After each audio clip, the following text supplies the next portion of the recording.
Aláròyé máa wí o. Ilé-ẹjọ́ fòfin de àwọn aṣòfin ìpínlẹ̀ Rivers lórí yíyọ tí wọ́n fẹ́ yọ Fubara. Ilé-ẹjọ́ gíga tó wà nílùú Port Harcourt nípínlẹ̀ Rivers ti ká àwọn aṣòfin ìpínlẹ̀ Rivers lọ́wọ́ kò pẹ̀lú ìgbésẹ̀ tí wọ́n ń gbé lọ́wọ́ láti yan gómìnà Siminalayi Fubara àti igbákejì rẹ̀ Ngozi Odu nípò. Ilé-ẹjọ́ ọ̀hún nínú ìdájọ́ rẹ̀ fòfin de adájọ́ àgbà ní ìpínlẹ̀ Rivers Simeon Chibuzo Amadi pé kò gbọdọ̀ tẹ́wọ́ gba ìwé ìyọnípò láti ọ̀dọ̀ àwọn aṣòfin tàbí kó gbé ìgbésẹ̀ kankan lórí àṣẹ tí ilé-ìgbìmọ̀ náà bá pa fún un lórí ìyọnípò Fubara àti ọ̀jọ̀gbọ́n Odu.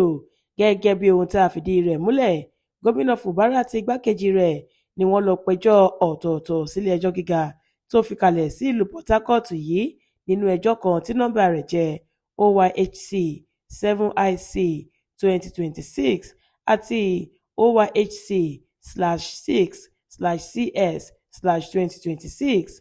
Ẹ̀bẹ̀ táwọn olùpẹ̀jọ́ méjèèjì yìí fi síwájú kóòtù ní wípé àwọn fẹ́ kí wọ́n ká àwọn aṣòfin lọ́wọ́ kò kí wọ́n sì jáwọ́ nínú ìgbésẹ̀ yíyọ àwọn nípò tí wọ́n ń gbé.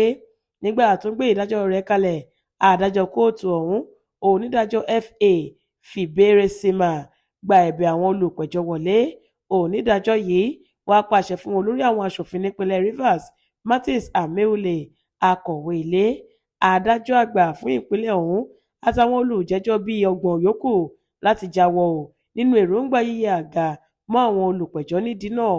Adájọ́ ní òun fòfin de onídàájọ́ Simeon Chibuzo Amadi pé kò gbọdọ̀ gba ìwé kankan tó ní í ṣe pẹ̀lú ọ̀rọ̀ ìyọnípò láti ọ̀dọ̀ àwọn aṣòfin, bẹ́ẹ̀ ló tún gbọdọ̀ yàgò pátápátá nínú bíbá wọn dá ohunkóhun pọ̀ lásìkò yìí.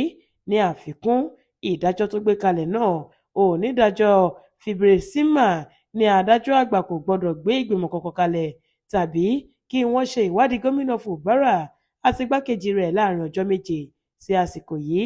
Ní ìparí ọ̀rọ̀ náà, adájọ́ ní òun pàṣẹ wípé kí wọ́n lọ lẹ ìwé ìdájọ́ yìí mọ́ àbáwọlé ilé ìgbìmọ̀ aṣòfin tó wà nídojúkọ olú iléeṣẹ́ Niger Delta Development Commission tẹ́lẹ̀, èyí tó wà lójú ọ̀nà Aba nílùú Port Harcourt.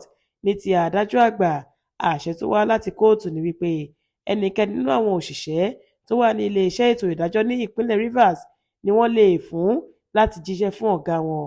Ọjọ́ 23 oṣù kínní ọdún 2026 yìí làdájọ́ ní ìgbẹ́jọ́ yóò tún máa tẹ̀síwájú.